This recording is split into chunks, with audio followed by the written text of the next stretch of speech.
اعوذ باللہ من الشیطان الرجیم بسم اللہ الرحمن الرحیم رضیت باللہ ربا وبالاسلام دینا وبمحمد صلی اللہ علیہ وسلم نبیا ورسولا رب اشرح لی صدری ویسر لی امری واحلل عقدۃ من لسانی یفقہوا قولی۔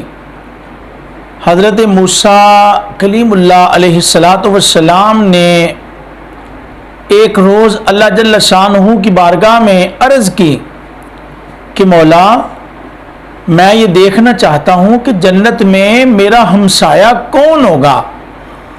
اللہ تبارک و تعالیٰ نے حکم ارشاد فرمایا گیا، موسیٰ فلاں فلاں بندہ ہے جو جنت میں آپ کا پڑوسی ہوگا۔ اب یہ کیا کوئی کم ہے کہ اللہ تبارک و تعالیٰ جنت بھی عطا کرے اور پھر جنت میں اللہ کے نبی کا پڑوس بھی نصیب ہو جائے؟ سبحان اللہ، بڑی شان ہے، بڑی فضیلت والا کام ہے جنت کا مل جانا اور پھر جنت میں اللہ کے نبی کا پڑوس نصیب ہو جانا۔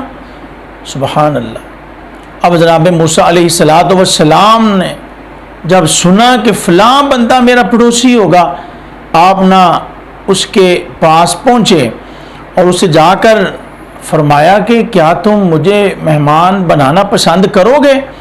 تو وہ عرض کرنے لگا کہ جناب کیوں نہیں، میں ضرور آپ کو مہمان بنانا پسند کروں گا، چلیے آپ میرے ساتھ۔ حالانکہ وہ جانتا نہیں تھا کہ آپ اللہ کے نبی جناب موسیٰ علیہ السلام ہیں، لیکن وہ مہمان نواز تھا، گھر لے گیا۔ جناب موسیٰ علیہ السلام تو اس نیت سے گئے کہ میں یہ جانوں کہ اس کا عمل کون سا ہے۔ اللہ پاک نے اس کو اتنا نوازا ہے، صرف جنت ہی عطا نہیں کی بلکہ جنت میں میرا پڑوسی بھی بنا دیا اس کا عمل جاننے کے لیے۔ کون سا پیارا عمل ہے اس کا کہ اللہ تبارک و تعالیٰ نے اتنی بڑی سعادت سے اس کی جھولی کو بھر دیا۔ اس نیت سے آپ گئے۔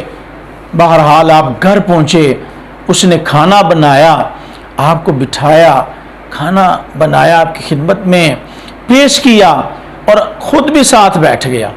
اب وہ خود بھی آپ کے ساتھ کھانے میں مصروف ہے اور ساتھ نا ایک تھیلا اس نے رکھا ہوا ہے۔ اب اس میں بھی نا وہ لقمے ڈالتا ہے، تھوڑا کھانا اس میں بھی ڈالتا ہے۔ جناب موسیٰ علیہ السلام حیران ہے کہ یہ بندہ کیا کر رہا ہے، اس تھیلے میں پتہ نہیں یہ کیوں ڈالتا ہے، پتہ نہیں تھیلے میں کیا ہے۔ اب تھوڑی دیر کے بعد دروازے پر دستک ہوتی ہے۔ وہ جو صاحب خانہ تھا، وہ خوش نصیب نوجوان سعادت مند بیٹا، اب جب دستک ہوئی تو اٹھا اور دروازہ کھولنے جب گیا نا تو موسیٰ علیہ السلام نے دیکھا کہ اس تھیلے میں کیا ہے جس میں وہ کھانا لقمے ڈال رہا ہے۔ تو جناب موسیٰ علیہ السلام نے جب دیکھا تو بڑے بزرگ، ایک بزرگ تھے اور ایک ماں جی تھے۔ اللہ اکبر۔ اب جب انہوں نے دیکھا نا، انہوں نے کلمہ پڑھا اور ساتھ ہی نا ان کی روح جو ہے وہ پرواز ہو گئی۔ اللہ اکبر۔ جناب موسیٰ علیہ السلام کو جب انہوں نے دیکھا، آپ کا دیدار کیا، بڑے خوش ہوئے اور اس کے ساتھ ہی نا ان کی روحیں پرواز ہو گئی۔ اب وہ جو سعادت مند، وہ مہمان نواز نوجوان تھا، جو صالح بیٹا تھا نا، جب وہ دروازے کی خبر لے کر واپس آیا، اس تھیلے میں دیکھا تو کیا دیکھتا ہے کہ وہ بزرگ جو بوڑھے ہیں اور وہ جو بڑھیا ہے، وہ دونوں انتقال کر گئے، دونوں کا انتقال ہو گیا۔ اب وہ فوراً جناب موسیٰ علیہ السلام کو دیکھتا ہے اور عرض کرتا ہے کہ آپ اللہ کے نبی حضرت موسیٰ علیہ السلام ہیں؟ تو جناب موسیٰ علیہ السلام نے فرمایا، ہاں میں اللہ کا نبی موسیٰ کلیم اللہ علیہ السلام ہوں، لیکن آپ نے مجھے اب کیسے پہچان لیا؟ پہلے تو آپ نے مجھے پہچانا نہیں ہے۔ تو وہ عرض کرنے لگا کہ یہ میرے بوڑھے ماں باپ تھے جو تھیلے میں تھے، میں جن کو کھانا کھلا رہا تھا، یہ میری خدمت گزاری سے بڑے متاثر تھے، میں ان کی خدمت گزاری کرتا، یہ بڑے خوش ہوتے اور دعائیں مانگتے، کہتے یا اللہ ایک دعا تو یہ ہے کہ جب تک ہم تیرے نبی موسیٰ علیہ السلام کا دیدار نہ کر لیں، ہمیں موت نہ آئے، ہمیں اتنی دیر تک مہلت دیے رکھنا۔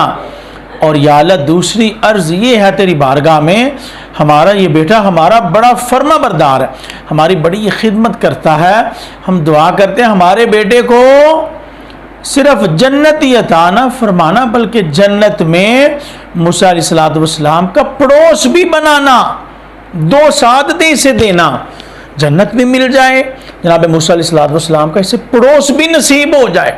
سبحان اللہ، کہا یہ 2 دعائیں مانگا کرتے، اپنے لیے یہ جب تک آپ کا دیدار نہ ہو جائے، ہماری جان نہ نکلے، مولا اتنی دیر تک ہمیں مہلت دیے رکھنا، اور دوسری عرض یہ ہے ہمارا یہ بیٹا ہمارا بڑا خدمت گزار ہے، ہمارا بڑا خیال رکھتا ہے، ہمارا بڑا فرما بردار ہے، تو جب مولا یہ ہماری خدمت کرتا ہے نا، ہمارا دل اس سے بڑا راضی ہوتا ہے، ہم دعا کرتے ہیں اس کو جنت بھی دینا اور جنت میں موسیٰ علیہ السلام کا پڑوسی بھی بنانا۔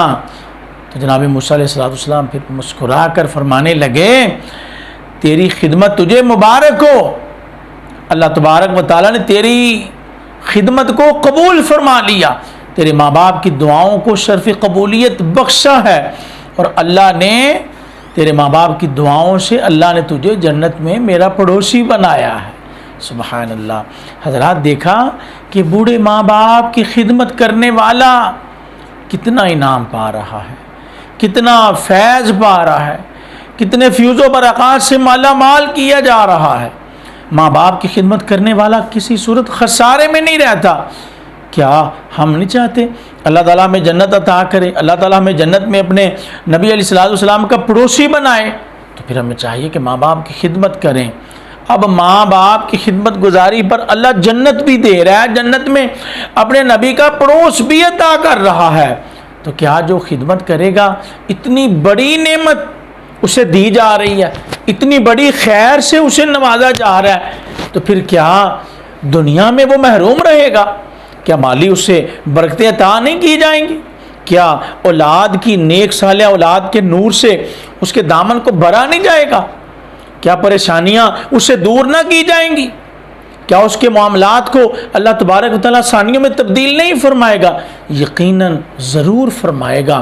اللہ برکتیں بھی دے گا، نیک اولاد بھی دے گا، اللہ خیر و عافیت سے مالا مال بھی فرمائے گا، اللہ دینی دنیاوی بے حساب خیر عطا کرے گا۔ کس کو؟ جو ماں باپ کی فرما برداری کرے گا، جو ان کا خیال رکھے گا، جو ان کو کھلانے میں پلانے میں پیش رہے گا، انہیں پہنانے میں پیش رہے گا۔ آئیں آج ہمارے ماں باپ ہماری کوتاہیوں کی وجہ سے پریشان ہیں، بڑے پریشان ہیں، اپنی کوتاہیاں دور کریں اور اپنے آپ کو تیار کریں۔ انشاءاللہ کوئی دن رات ہم ماں باپ کی خدمت اور رضامندی کے بغیر نہیں گزاریں گے، اور پھر دیکھیے گا اللہ کا فضل آپ کو کیسے خوش آمدید کہتا ہے، اللہ پاک کی رحمتیں کیسے آپ پر سایہ کرتی ہیں۔ اللہ جل شانہ ہمیں عمل کی توفیق نصیب فرمائے۔ عقل مند جو ہے وہ عمل کرتا ہے اور عمل سے ہی بات بنتی ہے۔ اللہ ہمیں عمل کی توفیق سے مالا مال فرمائے، آمین بجاہ نبی الامین صلی اللہ علیہ وسلم۔